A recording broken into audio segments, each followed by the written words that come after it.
سے پہلے آنے والے مقررین نے اپنی شعلہ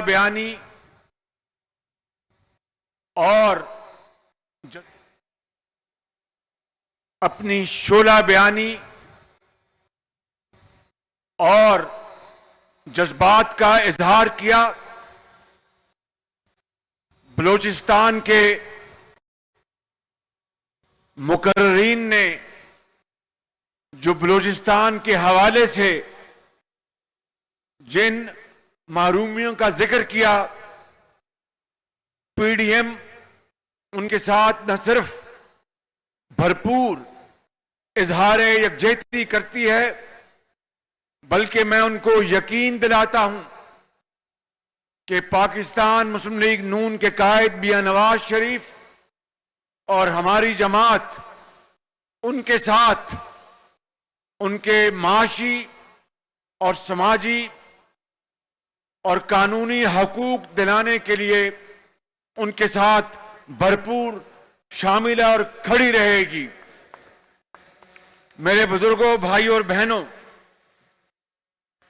یہ بات مارچ 2019 کی ہے کہ جب سلیکٹڈ وزیر اعظم عمران خان کراچی آئے اور یہاں پر سندھ کی دھرتی میں بسنے والے آج یہاں پر موجود یہ ٹھاٹھے مارتا وہ سمندر، آپ کو یاد ہوگا کہ مارچ 2019 میں عمران نیازی نے یہاں پر 162 ارب روپے کا سندھ اور کراچی کے لیے ڈیولپمنٹ پروگرام کا اعلان کیا تھا. اور پھر 2020 میں پچھلے سال جب شدید بارشیں ہوئیں اور یہاں پر ایک قسم کا سیلاب آ گیا تھا، اس کے بعد پھر یہاں پر عمران نیازی نے 1100 ارب روپے کا یہاں پر پھر ایک بہت بڑا پیکج کا اعلان کیا تھا، 1100 ارب روپے کا. مجھے میرے محترم بھائی بلاول زرداری بھٹو صاحب نے بتایا تھا کہ شہباز شریف صاحب اس 1100 ارب روپے میں سندھ کی حکومت نے خطی رقم ساتھ لگانے کا اعلان کیا ہے، لیکن آج تک عمران نیازی نے ماں سوائے چند ٹکوں کے سندھ کی ترقی اور کراچی کی محرومیوں کو خوشیوں میں بدلنے کے لیے وہ رقوم اب تک مہیا نہیں کی ہیں اور جھوٹے وعدوں کے اوپر عوام کو ٹرخایا جا رہا ہے. میرے بزرگوں، بھائیوں اور بہنوں، آپ کو یاد ہوگا وہ دور 2013 اور 18 کے درمیان جب اس شہر میں بھتہ خوری عروج پر تھی، بند بوریوں میں لاشیں ملتی تھی اور پرچیاں جاتی تھی کہ کروڑ روپیہ دے دو، 10 کروڑ روپیہ فلاں کو دے دو. اور پھر اتنی یہاں پر خوف کی لہر تھی، ایک ماحول تھا کہ یہاں سے لوگ پنجاب کی طرف جانا شروع ہو گئے. یہاں پر کاروباری لوگوں نے اپنے خاندان دبئی شفٹ کر لیے. لیکن پھر میاں نواز شریف نے تمام اس شہر کے اندر اور اس ملک کے اندر جو بھی یہاں پر ادارے تھے ان کے ساتھ مل کر یہاں کی حکومت کے ساتھ مل کر اور کاروباری حضرات کے مشورے کے ساتھ ایک مربوط پلان بنایا، اور پھر آپ نے دیکھا کہ کراچی میں جو امن و امان کی تباہ حال صورتحال تھی، اللہ تعالیٰ کے فضل و کرم سے کراچی کا امن واپس لوٹ آیا اور وہ خاندان واپس کراچی آ گئے، اور آج کراچی میں الحمدللہ بھتہ خوری کا خاتمہ ہو چکا ہے۔ بند بوریوں میں لاشیں اب نہیں آتی۔ میرے بزرگوں، بھائیوں اور بہنوں، یہ وہی نواز شریف ہے جس نے 20 ابھی آپ کو بلوچستان سے ہمارے ساتھی بتا رہے تھے ڈاکٹر صاحب کہ کراچی کے لوگ خوش نصیب ہیں کہ اب یہاں پر لوڈ شیڈنگ نہیں ہوتی، مگر بلوچستان میں لوڈ شیڈنگ ہوتی ہے۔ وہ یقیناً درست بات کر رہے ہوں گے، لیکن یہ بھی اپنی جگہ حقیقت ہے کہ اس زمانے میں 20 گھنٹے لوڈ شیڈنگ ہوتی تھی۔ گھروں میں ایک مزدوری کرنے والا شخص شام کو گھر آتا تھا تو نہ مزدوری ہوتی تھی، پنکھا بند ہوتا تھا، ذہنی طور پر لوگ مفلوج ہو گئے تھے، کاروبار ٹھپ تھا، صنعتوں کی چمنیوں سے دھواں نکلنا بند ہو چکا تھا، لاکھوں لوگ بے روزگار ہو چکے تھے، اور دیہاتوں میں، کھیتوں میں وہ بالکل سرسبز ہونے کے بجائے وہ پیلے پڑ چکے تھے۔ پاکستان کی معیشت تباہی کے دہانے پہنچ چکی تھی، مگر پھر آپ کو علم ہے، یاد کریں وہ دن کہ اللہ تعالیٰ کے فضل و کرم سے سی پیک اور پاکستان کے اپنے وسائل سے اربوں ڈالر خرچ کر کے یہاں پر 11,000 میگا واٹ بجلی پاکستان میں 5 سالوں میں مہیا کی گئی، جو کہ پاکستان کی پوری تاریخ اس سے پہلے کے مقابلے میں 5 سالوں میں 11,000 میگا واٹ بجلی کے منصوبے لگا کر چلائے گئے، اور آج کراچی کی روشنیاں واپس آ چکی ہیں، پاکستان کے اندر صنعتیں دوبارہ چل رہی ہیں، اور روزگار بجلی نہ ہونے کی بنا پر جو ختم ہو چکا تھا وہ دوبارہ لوگوں کو مہیا ہوا۔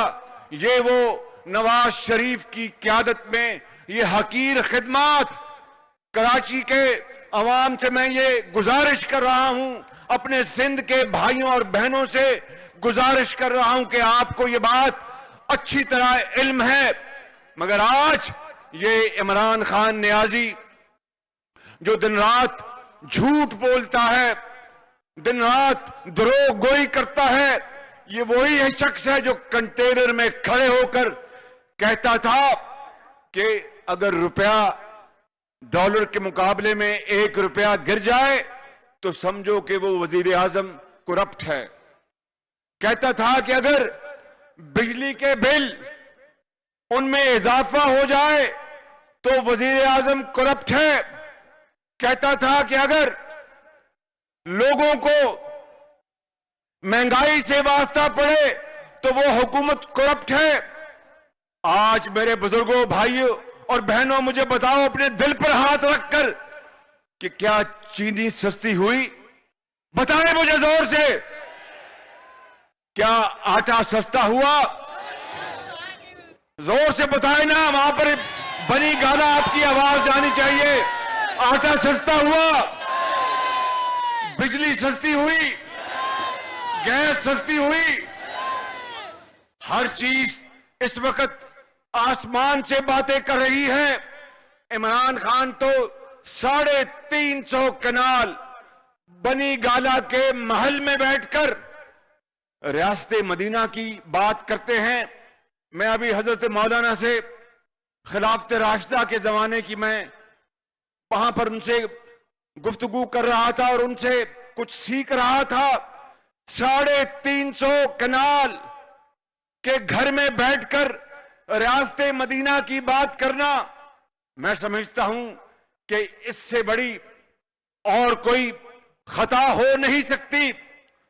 آپ حضرت عمر فاروق کا زمانہ دیکھیں, آپ حضرت علی کا زمانہ دیکھیں, آپ حضرت عثمان کا زمانہ دیکھیں, آپ حضرت ابوبکر صدیق کا زمانہ دیکھیں.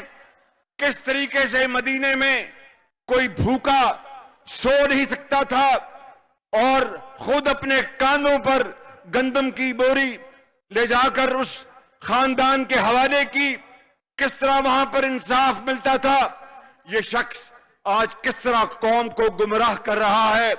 میرے بزرگوں, بھائیوں اور میری بہنوں, میں آپ کو بلا خوف تردید کہنا چاہتا ہوں کہ آج لاکھوں نہیں کروڑوں لوگ اس ملک کے اندر مہنگائی کے حوالے سے تباہ حال ہیں.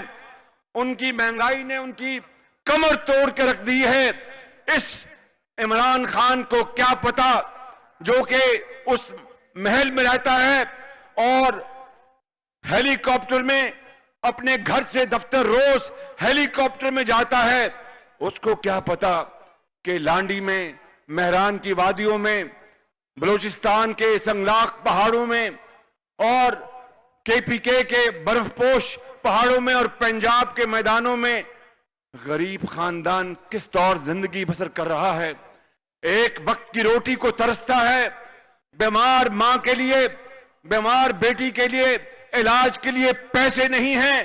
اور میں آپ کو یہ بتانا چاہتا ہوں, خود نمائی کے لیے نہیں, کہ یہی وہ نظام ہے کہ اگر اللہ تعالیٰ نے ہمیں موقع دیا, PDM کو موقع دیا, یہ ہمارے سالار بیٹھے ہیں مولانا فضل الرحمان صاحب, اگر ہمیں اللہ تعالیٰ نے موقع دیا تو میرے بزرگوں, بھائیوں اور بہنوں, سن لو میری یہ بات. خدائے بزرگوں برتر جانتا ہے کہ ہم گناہگار لوگ ہیں, خطاکار ہیں, لیکن صدقے دل سے آپ کو کہتے ہیں کہ یہ مہنگائی واپس ختم ہو جائے گی, ملک کے اندر روزگار ہوگا اور تعلیم اور علاج کے لیے آپ کو سہولتیں ملیں گی. اور میں یہ بات تقریر کرنے کے حوالے سے نہیں کر رہا, عملی نمونہ آپ دیکھ چکے ہیں. شاید کراچی میں نہیں تھا, لیکن چونکہ PMLN کے پاس پنجاب کا صوبہ تھا, وہاں پر تمام ہسپتالوں میں دوائیاں مفت تھی, بالکل. وہاں پر علاج مفت تھا. وہاں پر کروڑوں اربوں روپے کی ادویات اور اعلیٰ کوالٹی کی ادویات, وہاں پر چاہے وہ غریب ہے, یتیم ہے, اس کو اسپتال میں وہاں پر دوائی اور علاج فری ملتا تھا. تعلیم کے لیے لیپ ٹاپس دیے جاتے تھے. تعلیم کے لیے لاکھوں بچوں اور بچیوں کو جن کے ماں باپ اس دنیا سے کوچ کر چکے یا وہ انتہائی غریب اور بہت ہی کمزور مالی حالت میں تھے, ان بچوں کو وظائف ملے. آج وہ ڈاکٹرز بن گئے, آج وہ انجینئرز بن گئے, آج وہ اعلیٰ مقام پر ہیں اور پاکستان کے بیمار بن چکے. پاکستان کی ترقی اور خوشحالی میں ان کا پورا اس میں ہاتھ ہے. اسی طریقے سے میرے بزرگوں, بھائیوں, مفتاح اسماعیل نے کہا کہ میٹرو بس, میں آپ کے سامنے آج میں آپ کو دل کی گہرائیوں سے یہ کہنا چاہتا ہوں کہ میٹرو بس ضرور ہم نے لاہور میں 2012 میں بنائی, لیکن پہلی میٹرو بس کا حق کراچی کا تھا. یہ کراچی شہر کماؤ شہر ہے, یہ بندرگاہ ہے, یہ فائنینشل سینٹر ہے, یہ پاکستان کے لیے 68% یہ ہمارے ریونیوز جمع کرتا ہے. اور کراچی نے بطور, میں مثال دے رہا ہوں, ایک ماں کے پورے پاکستان کے لوگوں کو اپنی گود میں سما کے رکھا ہے. چاہے کوئی بلوچستان سے آیا, چاہے پنجاب سے آیا, چاہے وہ سرائکی علاقے سے آیا, چاہے وہ KPK سے آیا, چاہے وہ ہزارہ سے آیا, گلگت بلتستان سے آیا, چاہے وہ کشمیر سے آیا. کراچی کے لوگوں نے ان کو سب کو یہاں پر ان کو اہلاً و سہلاً کہا, ان کو یہاں پر جگہ دی. انہوں نے بہت مزدوری کرتے تھے, پھر وہ کاروبار کرنا شروع ہو گئے. اور اس ماں نے, جنہوں نے پورے پاکستان کے لوگوں کو یہاں پر سما کے رکھا اور ان کا خیال رکھا, آج ہم نے 72 سال اس شہر کے ساتھ ستیلی ماں کا سلوک کیا ہے. میرے بزرگوں، بھائیوں اور بہنوں، اس طرح نہیں ہوگا. اگر پی ڈی ایم کو اللہ تعالیٰ نے موقع دیا، ہم مل کر پاکستان کے اندر ایک ویلفیئر اسٹیٹ بنائیں گے اور انشاءاللہ اس ملک کے کروڑوں عوام کو تعلیم اور علاج کے مفت وسائل مہیا کریں گے، ان کو واپس دلوائیں گے، اور اقوام عالم میں اور اسلامی دنیا میں. اسی لیے آپ کے بزرگوں نے حضرت قائد اعظم کی لیڈرشپ میں بڑی قربانیاں دی اور دریا خون کے عبور کیے پاکستان آئے. اس لیے نہیں کہ چھینا جپٹی ہو، اس لیے نہیں کہ ناانصافی ہو، اس لیے نہیں کہ عمران نیازی جیسا جھوٹا شخص یہاں پر مسلط ہو اور دن رات جھوٹ بولے، مہنگائی کرے اور اس ملک میں غربت لے کے آئے، بے روزگاری لے کے آئے اور کہے کہ میں 1 کروڑ نوکریاں دوں گا، 50 لاکھ گھر دوں گا. گھر بھی چھین رہا ہے، نوکریاں بھی جا رہی ہیں. میں سمجھتا ہوں کہ آج یہ سمندر ہمیں یہ طے کرنا ہے کہ اس مہنگائی کے طوفان کو روکنے کے لیے ہمیں اب عوامی ریلا لے کر جانا ہوگا اور اسلام آباد میں اس کو خس و خاشاک کی طرح بہانا ہوگا. اور مولانا فضل الرحمان صاحب قرآن کریم کی تلاوت کرتے ہوئے لیڈ کریں گے اور ہم سب ان کے ساتھ لاکھوں لوگوں کے ساتھ مل کر مہنگائی کو دفن کرنے کے لیے اس جھوٹی اور کرپٹ حکومت کو سیاسی طور پر دفن کرنے کے لیے انشاءاللہ جائیں گے. اللہ تعالیٰ کو منظور ہوگا تو یہ ہو کے رہے گا. پاکستان پاکستان پاکستان، اسلام